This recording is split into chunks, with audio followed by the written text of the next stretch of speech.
Sink is a maidenless hunk who can't pull any huzz because he is too short and ugly. Tired of his single life, Sink decides to end it all by jumping off the school building. But God had other plans, as just when he is about to become a meat patty, a portal opens to another world which transports him into a world where all humans have animal ears and tails. However, before any of this, in a military camp, the Princess Lian of the Galette Lion Army is sitting on the throne as a man kneels in front of her. The man on the ground is General Godwin, who leads the Galette Lion Army and wages war on behalf of the princess. Princess Lian asks Godwin about the troops' advancement, to which he replies that they had to stop because of the heavy rain. However, he assures her that once the rain settles down, they will immediately start marching towards the Biscotti Kingdom.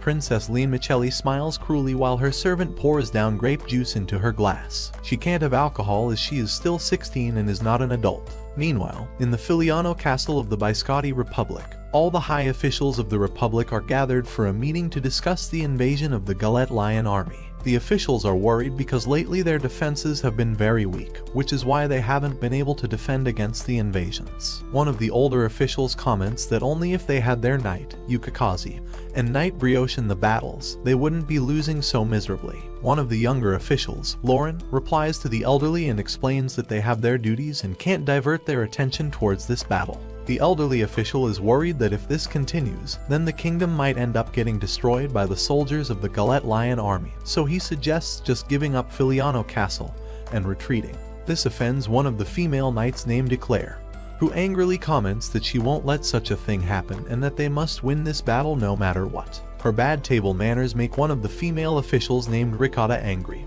who reminds her that she is in the presence of the princess. Eclair apologizes and backs away as she lets Princess Milhier decide things for herself. After noticing that everyone is calmed down, Princess Milhier finally speaks her mind as she first assures everyone that they will not lose the upcoming battle. For that, she is going to play her trump card, which is to summon a great hero from another world. Meanwhile, in the city of Kinakawa, Japan, a young girl named Rebecca is outside the house of her friend Sink, waiting for him to wake up and get ready for school. Sink finally wakes up after hearing her calls and starts getting dressed in his school uniform. After getting ready, he packs up his backpack and jumps straight out of the window instead of walking through the door normally. This is just another day for Sink, whose only hobby in this world is athleticism and Parker. Rebecca is also used to weird antics, so she doesn't mind him jumping around like a little monkey as he hops from one place to another. While they are both walking towards their school, Rebecca asks Sink about the spring break and if he is going anywhere. Sink answers that his parents are away on a business trip, so he would most likely go back home to Britain, as there is a tournament coming up in just a few days. He also likes Britain because it's a big place with a lot of places to practice and hop around, unlike Kinakawa City, which is small with not that many places to do adventurous things. Rebecca can't help but smile after hearing his complaints, as she comments that he must like athletics. Sink nods in approval as he mentions that there is nothing more that he likes in this world than athletics. That's why he wants to participate in the upcoming Iron Athletics tournament. Since last year, he has only won second place, which has made him extremely depressed. Rebecca consoles him that winning the second place was also a big achievement, but Sink comments that if it's not the first place, then it doesn't matter if he is in the 100th place or second place. Soon, they both arrive at the school where Rebecca finally mentions Sink's promise of hanging out together with their families after the spring break is over. Sink assures her that he still remembers, and when his parents finally get the time, he will ask them to see the flower fields with them. After promising Rebecca, Sink leaves for his class, where he spends the last of his few hours. Soon, it's time for him to go back, so he once again jumps out from the window and starts walking on narrow slits across the school walls. After parkouring around like a ninja, he finally reaches the entrance, where he jumps down expecting to land on the ground. However, just then, a random dog appears out of nowhere, who throws a sword onto the ground, which turns into a portal in which Sink falls and is transported into a whole other world. After falling into this new world, Sink looks around and finds Princess Milhier standing in front of him. Sink is surprised to see her and is even more shocked when he notices that she has dog ears and a tail. Her cute appearance and beauty cause him to blush as he asks her who she is. Milhier first apologizes to Sink for summoning him out of nowhere, and then introduces herself to be Milhier, the princess of the Biscotti Kingdom. She explains that the Biscotti Kingdom is under attack by the Galette Lion Army, who are continuously pushing them to their limits again and again. While she is explaining things to Sink, the Galette Lion army is busy invading the Biscotti kingdom as its soldiers try their best to resist the powerful and trained invaders of the opponent's army. Biscotti army's last line of defense is the city gate, which is closely guarded by their elite soldiers. But the powerful forces of Galette Lion army quickly take over the city gate and open it to unleash their complete assault. Back to Milhier, she finally explains everything to Sink and has him travel with her back to the Biscotti kingdom where she will officially announce him to be the hero. Milhier calls upon her Selkle, which is sort of a white ostrich who is Milhier's royal steed. Sink is excited to see so many mystical things, so he quickly boards atop this Selkle, and they start moving towards the kingdom. Onto the battlefield, the both armies are fighting teeth to teeth as the announcers in the sky continue to broadcast the entire battle to the audience. One of the broadcasters is Framboise, who is from the Galette kingdom. Beside him sitting is Bernard, who is also one of the generals of Galette army. The last one is Princess Lene Michela's aide, Vile. After introducing the guests to the public, Framboise continues with his broadcasting as he announces that the Lion army has already taken the Paporo fortress and is now moving towards the Filiano Lakefield, which is also known as the Invisible Wall of the Biscotti kingdom. This difficult region is extremely hard to traverse as the water not only stops the Lion army from moving forward on their feet, but they are also continually attacked by the cannons from the Biscotti kingdom, which doesn't allow the troops to have much room for error. Both sides suffer huge casualties, but each side is quick to rescue its soldiers, so they can rejoin the fight later on and fight again. While this region is locked into a tough battle, the other regions are also engaged in a fierce fight. On the Lion army's side, their General Godwin leads the troop into the battle, who mercilessly slaughtering his way through the horde of enemies, who aren't able to defend against even one of his attacks. From Biscotti's side, the female knight Eclair is slaying groups upon groups of enemies who continue to charge at her without any rest. Eclair is even forced to use her special skills, which only serve to tire her even further. Seeing this, she can only pass down the fight to one of her fellow knights, Lauren, who grabs his lance and unleashes a powerful strike which destroys most of the upcoming soldiers. One of the soldiers uses the fluff body of his comrade to jump up and get ahead of Lauren, but he still gets knocked down before he can reach the end.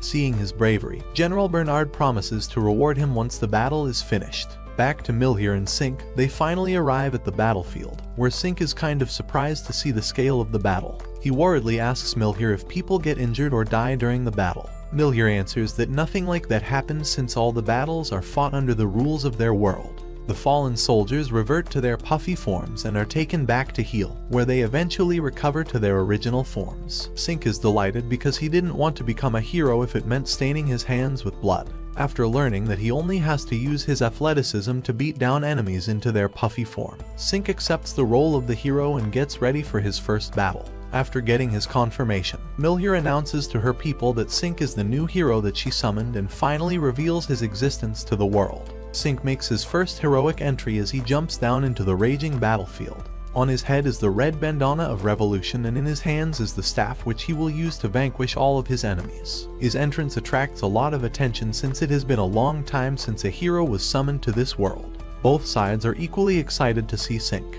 The Biscotti army is happy because they have a hero on their side now. The Galette Lion army is happy because the merit of defeating a hero will quickly make them famous overnight. After landing, Sink is approached by Lauren, who asks him if he has learned all the rules about the battle. Sink answers that Milhier explained all of those rules to him on their way to the battlefield. To be completely sure, Lauren takes one small quiz from Sink, and only after he clears it that he lets him go and fight. Sink jumps into the battle and is immediately attacked by a pair of enemy soldiers who want to steal all the glory for themselves. But Sink bonks them on the head with his stick, which turns them into his puffy forms. This is one of the ways to defeat the enemies, which is by striking them hard with their weapons. The other rule is a bit different as it involves using the palm of his hands to touch the back of the enemy's head, which also turns them into puffy forms. This one is a bit difficult, so it is worth more points naturally. But for Sink, it is nothing but a child's play as his athletic abilities allow him to jump from one enemy to another without much difficulty. This catches the enemy off guard, who aren't able to do anything as they watch him touch the back of their head with his palms and turn them into their puffy forms. Sink continues to dominate his opponents as he soon arrives at the core of the battle, where he is met with Eclair,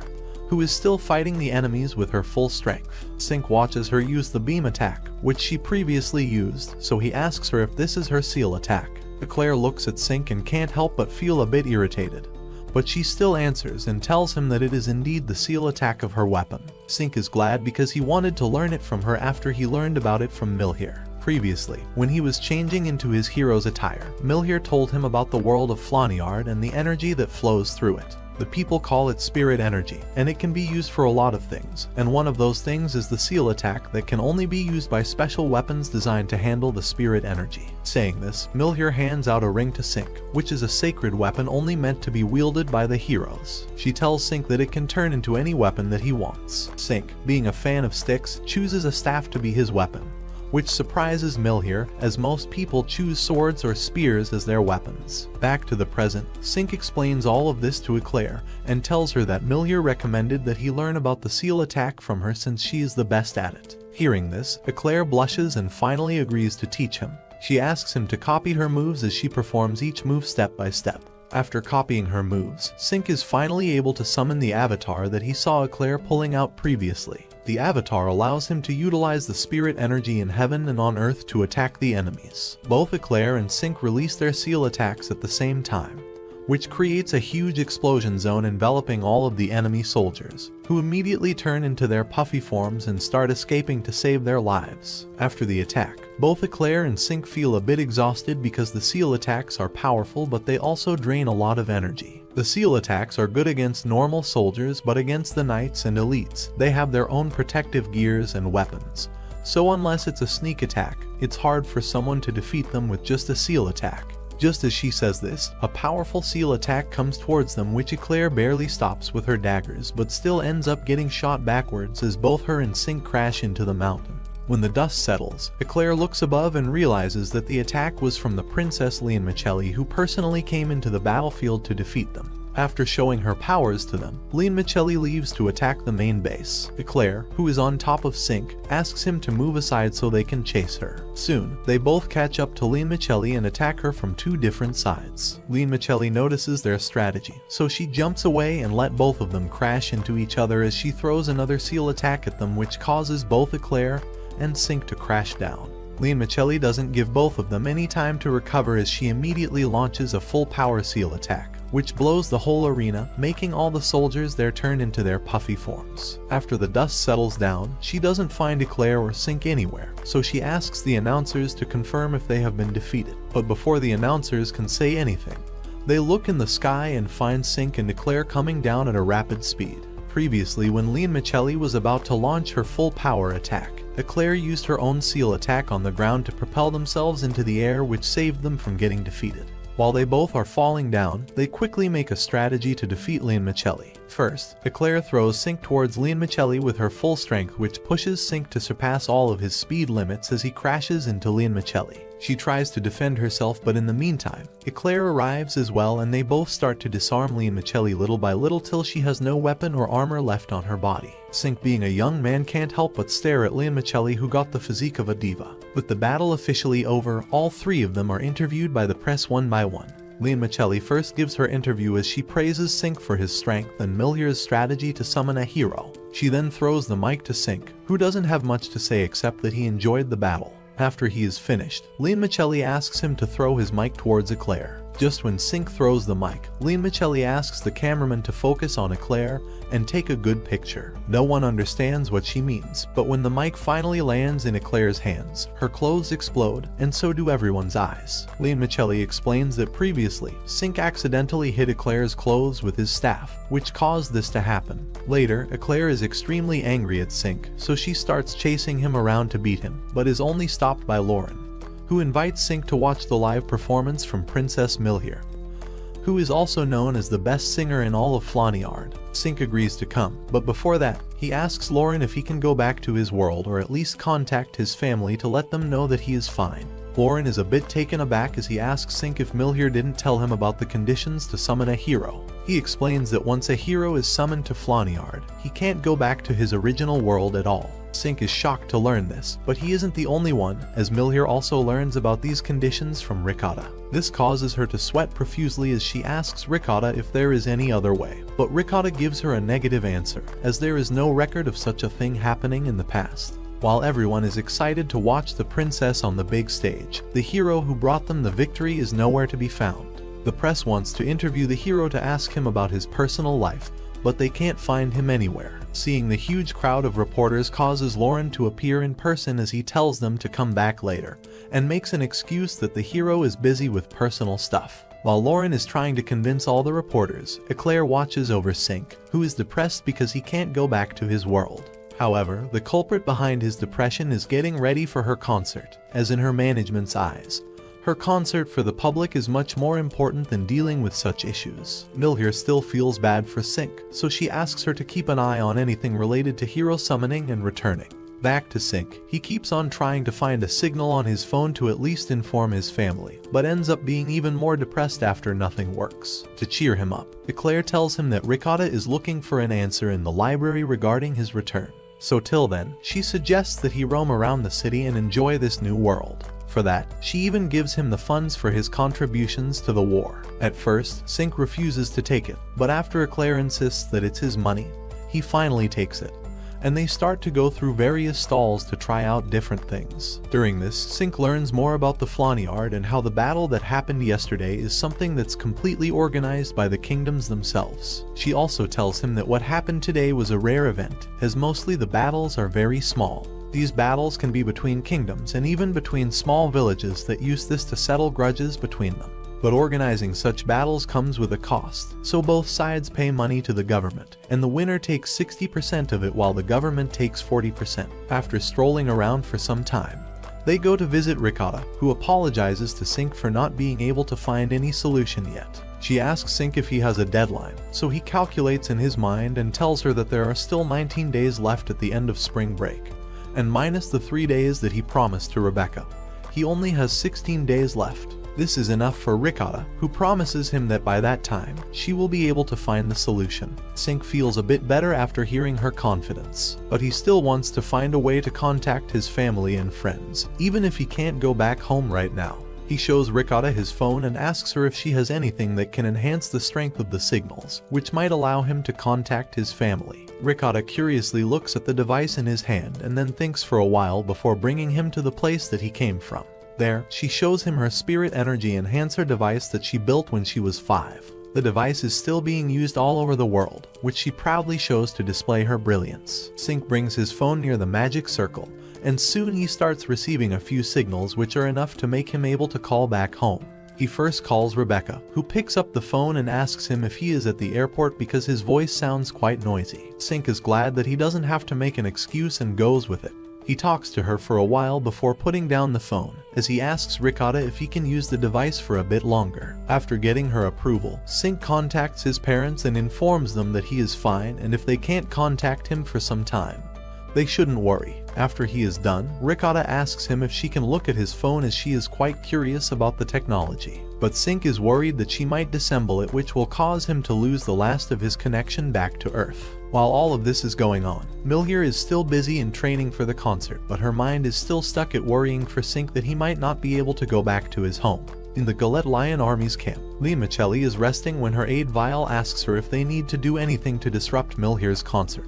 But Limoncelli tells her to leave them alone, as it would extremely cowardly of her to attack Milhier after being defeated fairly today. But even though she doesn't want to do anything, back to Sink, he returns to the castle where Eclair asks him to take a bath and get ready for the concert, since he will be sitting amongst the top-ranking officials. Saying this, Eclair leaves him all alone, so he has to go around and find the bath all by himself. Fortunately, he is able to find it easily and is quite surprised to see how big and open it is. He enters the main bathing area and is appreciating the sky when suddenly, his gaze falls onto Milhier, who is also having a bath in the same bathhouse. After Milhier leaves, Sink gets into the water and hopes that nothing else happens. But just when he thinks that everything is over, he hears a scream which causes him to immediately run outside, where he finds 3 people in black outfits who call themselves Genoise. They tell Sink that Gaul has ordered them to abduct Milhier and bring her back to him. They also tell him that Gaul has set up a one-on-one battle with him, and if he wins, he can take back Milhier with him, and if he loses, there will be consequences for Milhier. Sink accepts the challenge, as he is the hero who was summoned by Milhier, so it's his duty to protect her.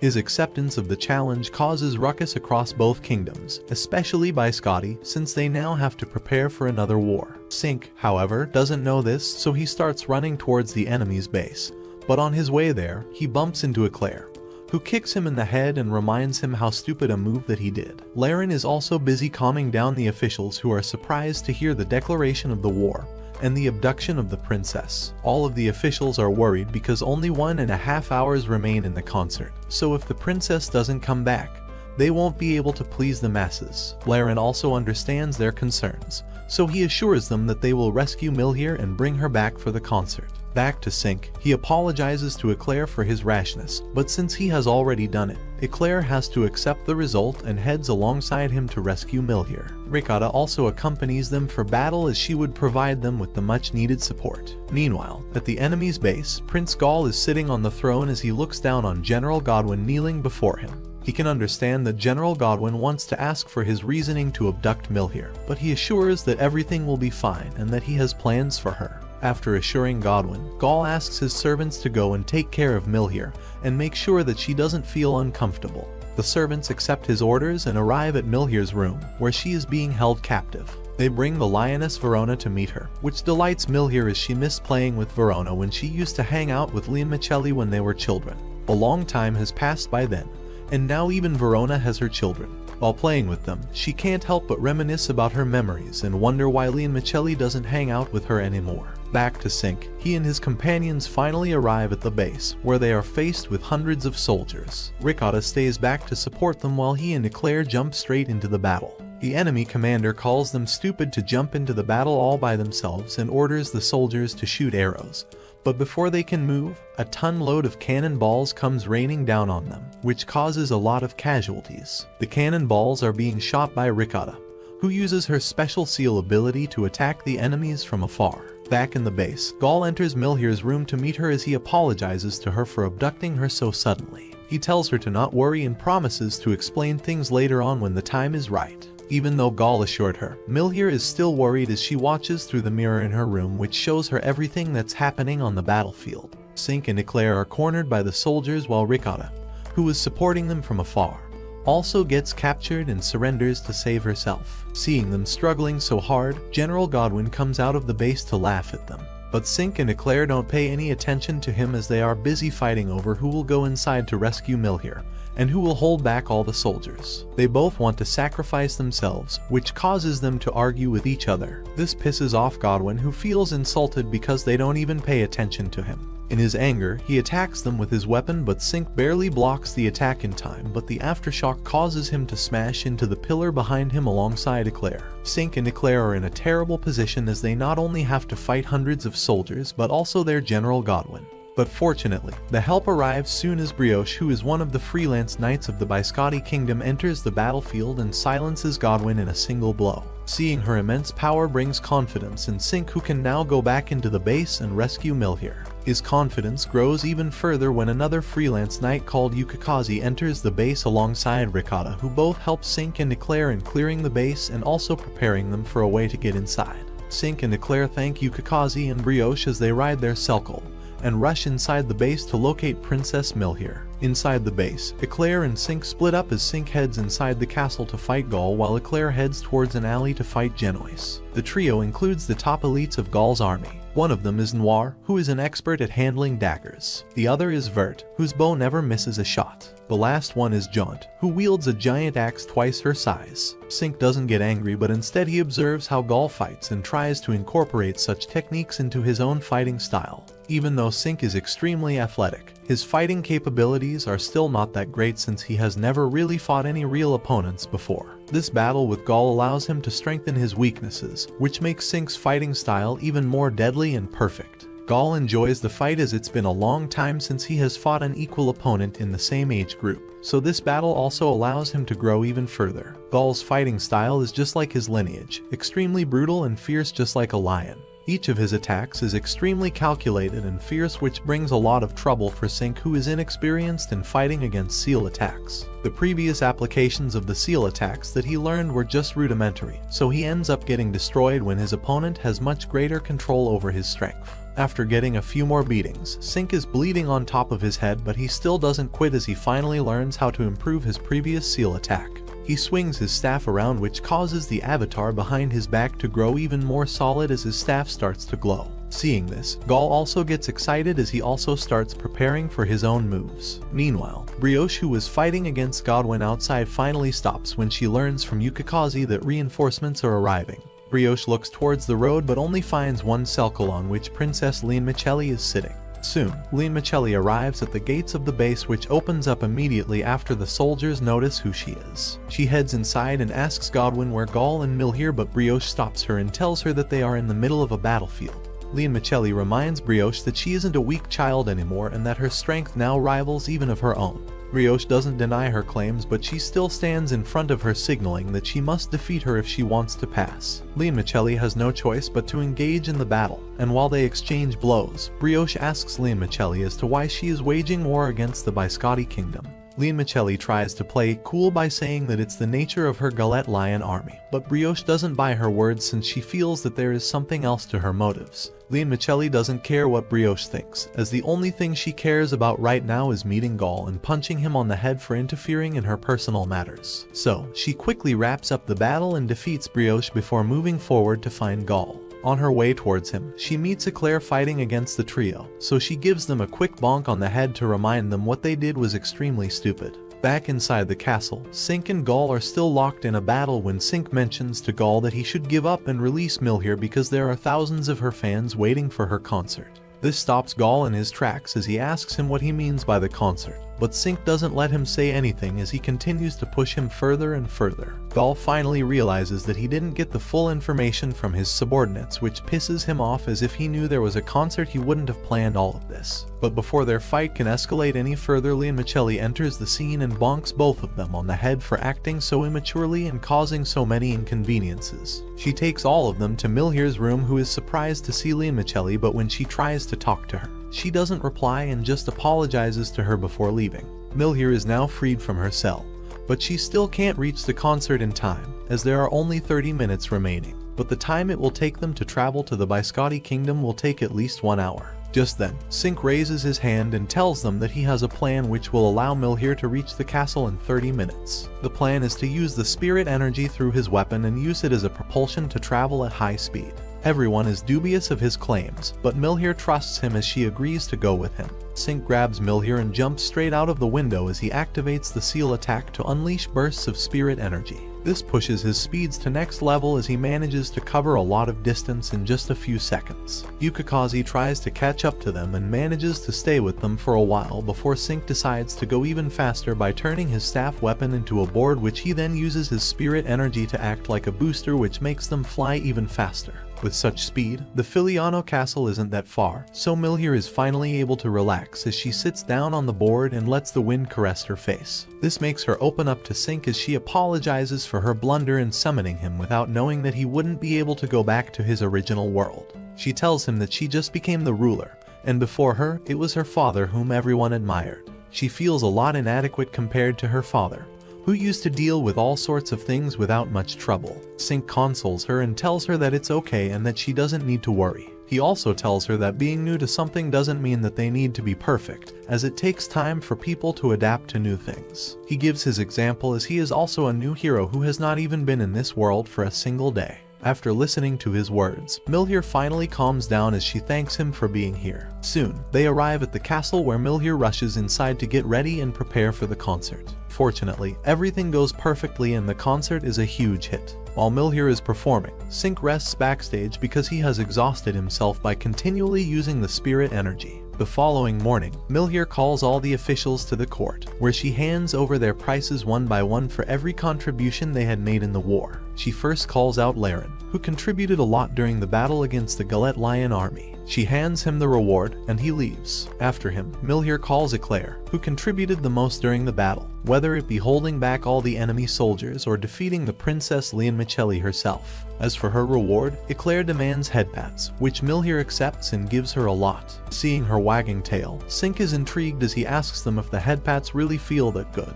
After the rewards giving ceremony is over, a few days pass by and Cinque completely forgets that he even has a home back on Earth. Each day, he spends running around the castle doing errands and training with the knights, which quickly make him extremely popular amongst the masses. It's just another usual day, as Sink and Ricotta head to the royal kitchen where the chefs hand them over a lot of food and treats which they want them to bring to the knights. Sink and Ricotta carry the plates and take them to the knights' training grounds where Lauren is busy teaching all the knights to fight properly. Sink hands over the treats to the knights, who are extremely delighted as it's one of their favorite times of the day. Ricotta also brings the treats to Eclair, who declines because she wants to do more training. This is where Sink suggests Eclair train with him since he also wants to exercise his muscles a little bit.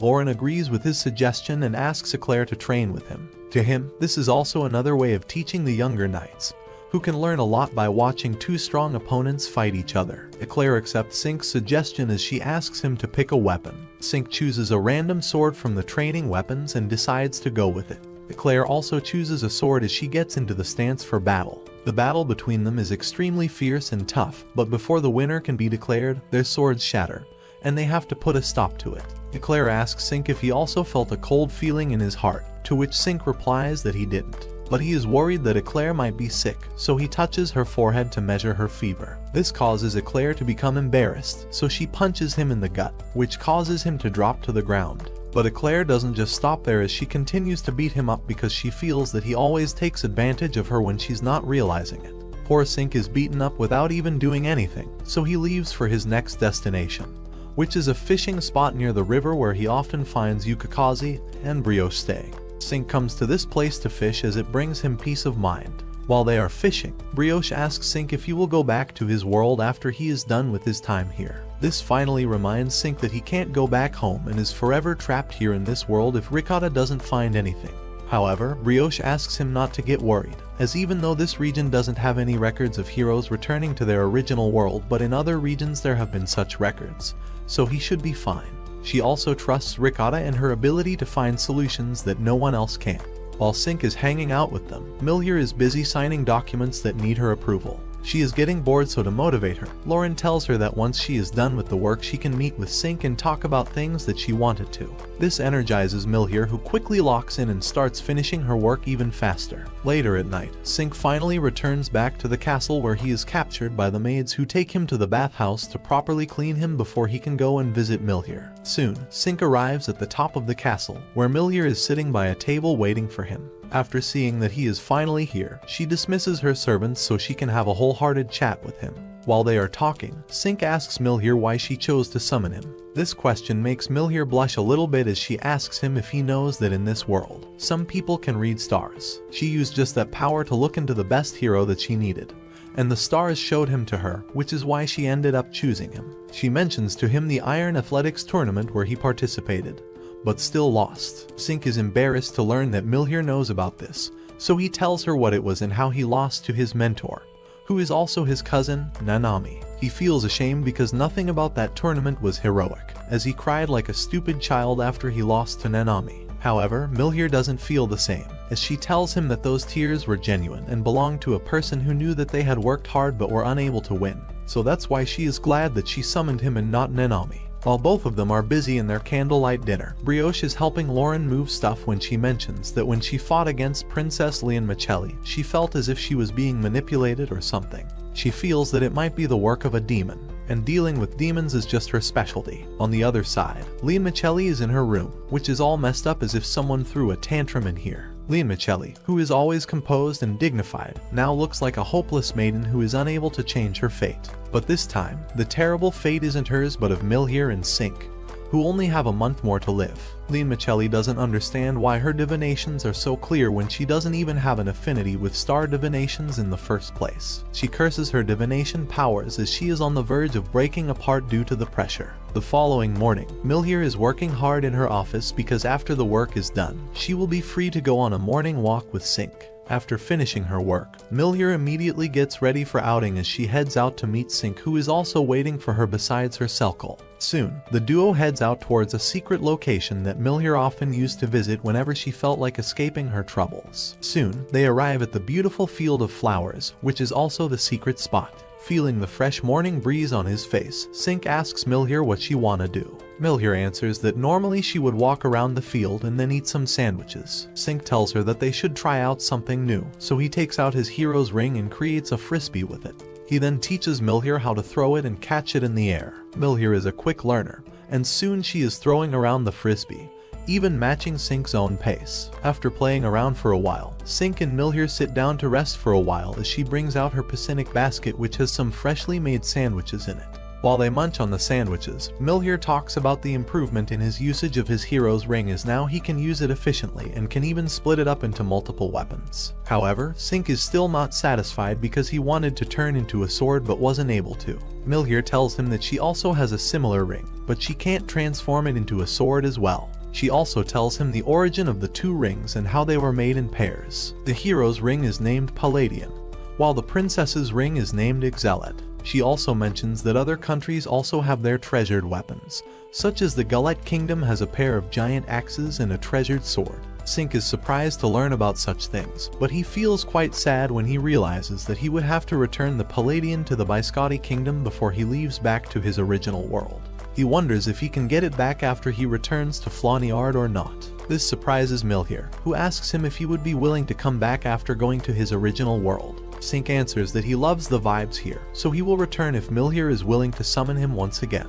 Milhier promises that she will summon him back, which causes him to pat her on the head, which satisfies Milhier a lot because she has never received head pats and has only been giving them to others. After their small date is over, they return to the castle, where they learn that the Gullet Kingdom has announced an all-out war on them. Milhier is shocked, so she listens to the broadcast by Lianmichelli, who clearly states that she wants a complete battle between both kingdoms and is even willing to use her kingdom's treasured weapons. With such a challenge from their rivals, the Biscotti Kingdom can't help but carefully think whether to accept the challenge or not. There are a lot of voices which are worried that they might lose and so they doesn't want to wager their treasured weapons. But some feel that it might be too cowardly for them to not accept the challenge, so they urge Milhier to accept it. While the discussion is happening in the council room, Sink receives a letter from Gaul, who requests that he come out of the castle and meet him for an important discussion. Sink heads out and meets Gaul, who tells him that he and General Godwin were against the battle but Lianmichelli still insisted upon it.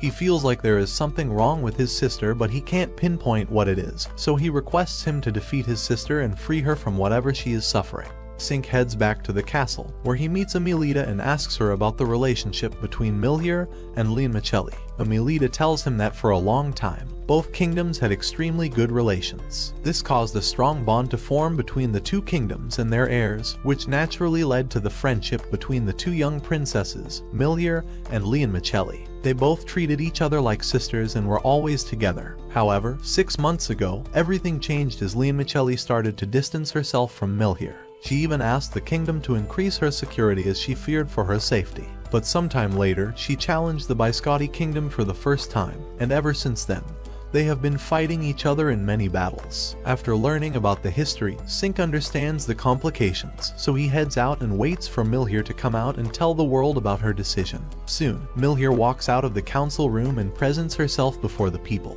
who are excited to learn her decision on whether to accept or reject this battle. Milhier starts the speech with how they have been getting pushed back and back, but this time, they will accept the challenge and defeat Gullet Lion Army fair and square to establish the dominance that Biscotti Kingdom isn't weak. Before the battle begins, Sink heads out to the portal and sends a text to Rebecca that he is gonna fight in a big match. Rebecca wishes him good luck, and after thanking her, Sink returns back to the castle where Milhier gathers all of her forces and delivers her special message. She encourages all of the soldiers to fight hard, as not only is the country's reputation on the line but also their sacred weapons. After the speech, she explains to them the strategy and how the different forces will advance. She wants the main forces to advance from the Chapel Lake region by going through the Valley Athletics. As for the secondary forces, they will pass through the grueling valleys to reach the main camp of the Gullet army, which is the Grana floating fortress. After explaining the strategy, she orders the troops to get into their formations and orders them to start moving ahead.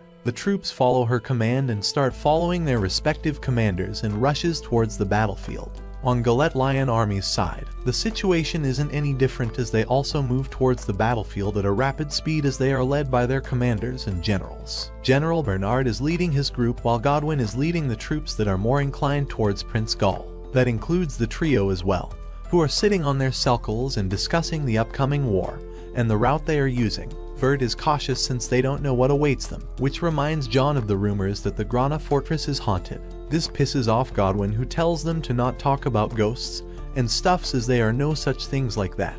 But Noir thinks otherwise because she knows that a demon exists, and they have been sighted all across the world in recent years. Godwin doesn't believe her as he tells her that all the demons were sealed hundreds of years ago, so there is no way they still exist out there. Noir retorts by saying that there also exists a special squad that goes around the continent hunting for these demons, so surely there must be some truth to these things. Their debate eventually ends since there is no point in talking about things that don't relate to this battle. Or at least that's what they think. But Princess Lianmichelli and her close subordinates know that there is some evil force behind the divination that will cause the death of Princess Milhier and the hero Sink. At first, Lianmichelli thought that the divination was about Princess Milhier, but after Hero Sink appeared, she realized that it was most probably related to the twin treasured swords of the Biscotti kingdom.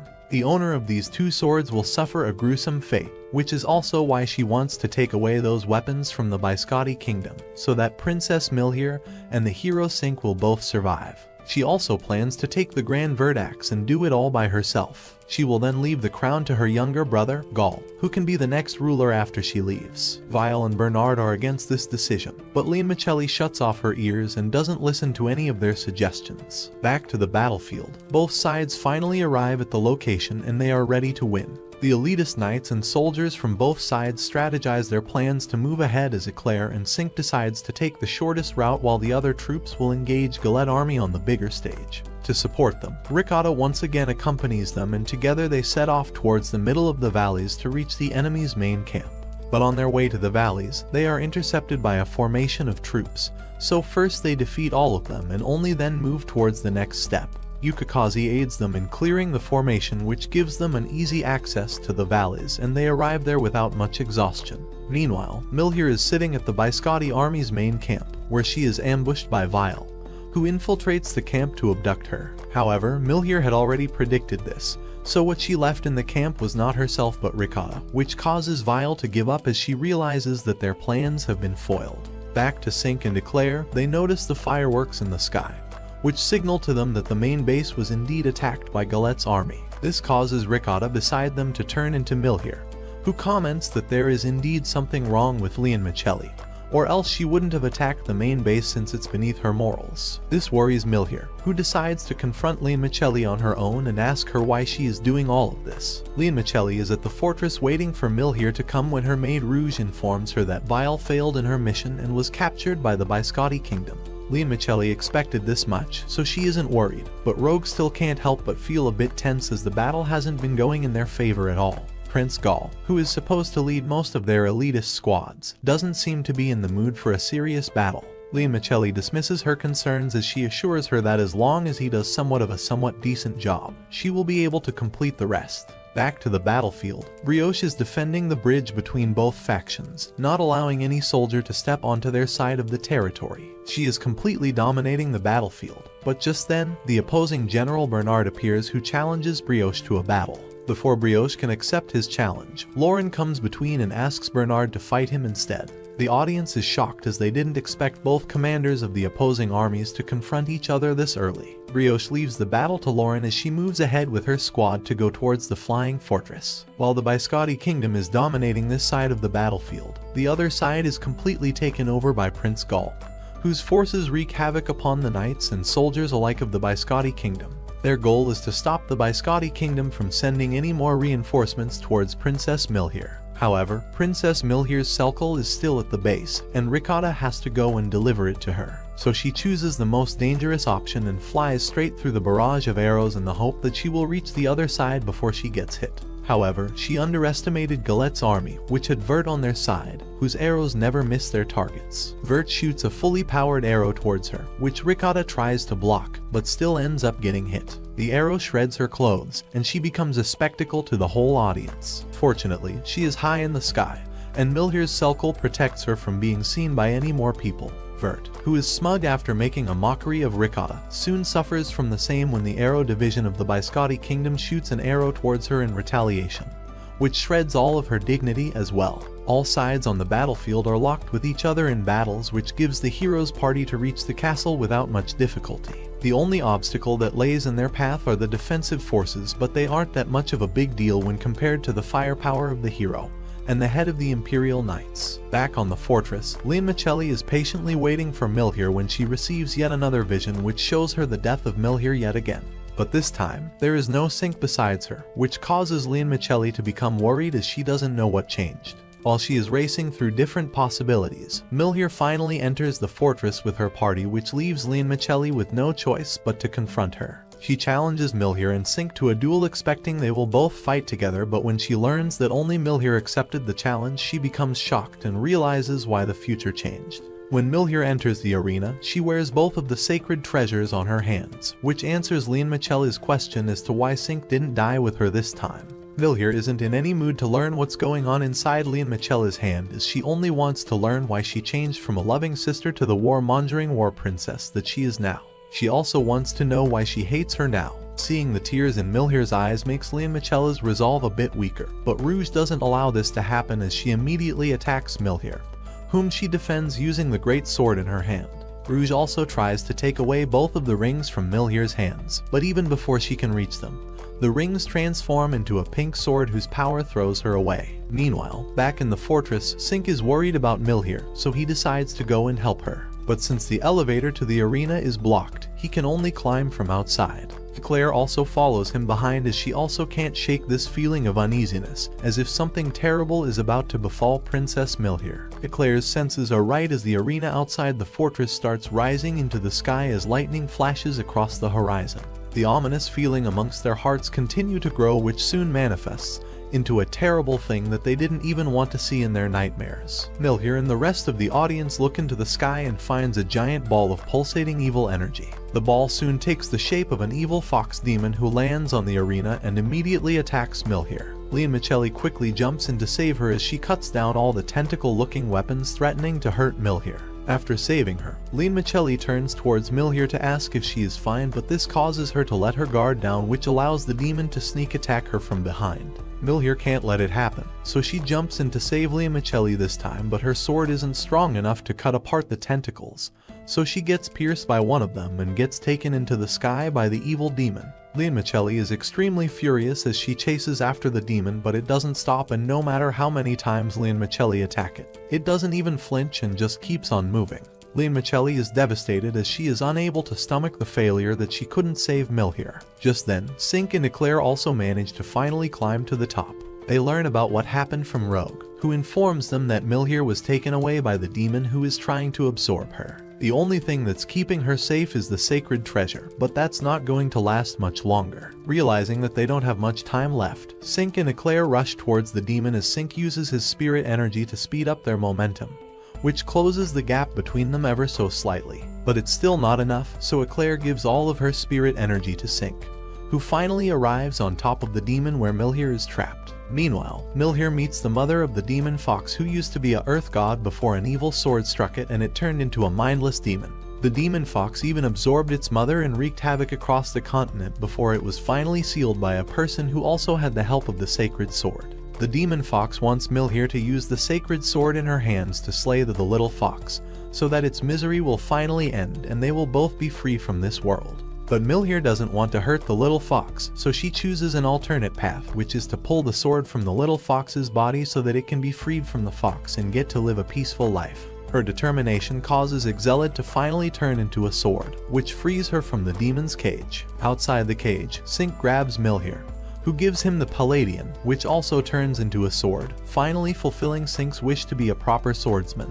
Using their combined powers, Milhir and Sync forces the demon to get down on its knees. This allows them to reach the place where the evil sword is stuck. Sync pulls out the sword, which frees the little fox from the suffering, and the demon turns into dust. However, the evil sword tries to swallow Sink, but just then, an arrow flies towards them which hits the evil sword and throws it back into the abyss. The arrow was from Leon Michelli, who is finally happy that she was able to contribute her part in this battle, which lessens the guilt inside her heart. Even though the demon is dead, the evil sword still remains in the world, so Yukikaze and Brioche immediately gets to work in order to destroy it before it creates another demon. Yukikaze and Brioche have both slayed many demons over the years, so they are adept at dealing with these evil swords. With their special skills and seal attacks, they both are quickly able to cleanse the evil sword, which becomes an ordinary sword after it's cleansed. Later, Yukikaze meets Milhier and the hero party as she praises them for taking care of the demon all on their own, even though they know nothing about how to defeat them.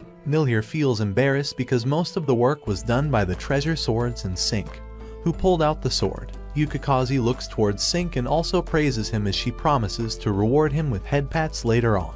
While Yukikaze is there, Milhier asks her about the little fox and if she can take care of her. Yukikaze accepts the little fox in her care as her lineage of the foxes is best suited to nurse the little fox back to full health. In the meantime, Leon Michelli wakes up from sleep as she remembers everything that happened. She feels conflicted, but Robe tells her to not worry as her subjects will surely understand her complications. Leon Michelli can only pray as she feels extremely guilty for putting everyone in danger because of her actions. So she comes on the stage and broadcasts to the public about her mistakes. She apologizes for everything that happened and promises that she will fix everything to make sure that no one is left dissatisfied. She also apologizes to the Biscotti Kingdom for making their lives so tough for them, and for that, she promises to arrange a lot of fun events for them so that they make up for everything that they lost in previous 6 months. Later at night, everyone is preparing for the grand festival to celebrate their victory over the demon. Eclair also invites Sink to enjoy the festival with her, which surprises Ricotta and the other girls, who decide to stalk them and see whether this date takes them anywhere or not. But just when they both are opening up to each other, Prince Gall arrives and joins them in the fun, which ruins the whole date. Seeing this, Ricotta and others also join them as they all sit together and eat and drink. Meanwhile, Milhier is getting ready for another victory concert when Leon Michelli comes to meet her. She apologizes to Milhier for everything that happened in the past 6 months. Milhier isn't angry because she knows that everything she did was for her good. The hardships that she suffered during these 6 months made Milhier into a much better ruler who now knows how to defend against threats and protect her people. After their brief meeting, Milhier starts her concert, which everyone enjoys from both kingdoms. Leon Michelli always missed her concerts, so this time she thoroughly enjoys it as she cheers her up. While everyone is happy and engrossed in the hype, Ricotta sits all alone by herself as she reads the letter in her hands and can't help but feel extremely sad. The following morning, Sink and the rest of the Biscotti army return home as they are welcomed with a warm welcome from everyone. After the welcoming ceremony, Sink is visited by Ricotta, who informs him that they have found a method for him to return home. However, there are a few conditions. One, that he must return in 16 days. Second, he can't bring anything from Flaniard back into his real world, including everything from his experiences to his memory. And third, that he can't return. Sink realizes why Ricotta was so sad today, so he tells her to just keep this to herself and do not let anyone know that he can't come back to their world once again. Ricotta promises as tears fall down her eyes, ashamed at her inability to make the traveling between both worlds much easier. Since there are still 3 days remaining before he officially returns to Earth, Sink spends all of his time making memories with his friends so that he won't forget them once he returns. In the morning, he heads out to the flower field to play with Milhier. In the afternoon, he spends time with Eclair training at the Knight's Ground. And in the evening, he stays at Brioche's place playing with the little fox. There he also learns that Yukikaze is a child of a fox god who was killed by the demons, so Brioche took her under her command. Sink is shocked to learn this as he didn't expect them to have such great backgrounds. Brioche also tells him about their secret techniques and hopes that Sink would learn it, so that she can retire and live peacefully. Sink spends the rest of his days training with Brioche and learns about everything that he can.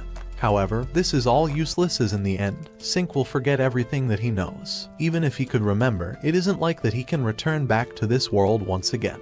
But he doesn't tell this to anyone and peacefully lets the 3 days pass as it's officially time for him to return to the Earth. As a hero, Sink has to give an official speech to the public, which he delivers at the court. And after he is done, he is free to go and complete his wishes before finally leaving this world. Sink has already done most of that, so he heads out to meet Ricotta, who has spent the previous 3 nights without any sleep as she kept on trying to find a way to change the conditions and make Sink not forget anything at all. She also tries to search for a way to discover if any hero returned once again, but she doesn't find anything, as there are no public records available. Ricotta tries her best to control her tears, but when she sees Sink, she loses control of her emotions and starts to cry even harder. Sink consoles her and tells her that he won't ever forget them and he will always remember the time that he spent with them. After meeting with Ricotta, he meets with Eclair, who takes him to the place where he first came from. While they are on their way to the summoning altar, Eclair tells Sink that she knows that he won't be able to come back. Sink isn't surprised because everyone could see through Ricotta's lies, so he comes clean and tells her that he will also forget everything. This causes Eclair to warn him that if he dares to forget about her or the princess, she will personally come to the earth and beat him up. Soon they arrive at the summoning altar where Milia prepares the portal for him. While the portal is opening, she confesses her feelings to Sink that she loves and makes him promise that he will come back. Sink also confesses that he also loves her and promises that he will return during the summer break. But promises are fickle, as once Sink is back in the real world, he forgets everything that happened during the spring break. But he knows that what he forgot means a lot to him, so he keeps on trying to remember it. However, months pass by but he isn't able to remember anything at all. Meanwhile, back in the Flawnyard, Ricotta discovers a letter in a book about summoning heroes. The letter explains that the hero can be brought back to Flawnyard if certain conditions are met. First, he must return within half a year, and second, he must have left 3 items that he brought back from his world. The third condition is extremely tough, as it states that the hero must wish to come back and should have made a promise to at least 3 people that he will come back. Ricotta announces this news to everyone, who immediately gathers the mementos that Sink gave, and using those mementos, they are able to send Tatsumaki the dog back to Earth, who brings the hero his memories and also the key to come back to Flawnyard once again. That's all for today. If you enjoyed our video, give us a like and subscribe to our channel for more amazing content.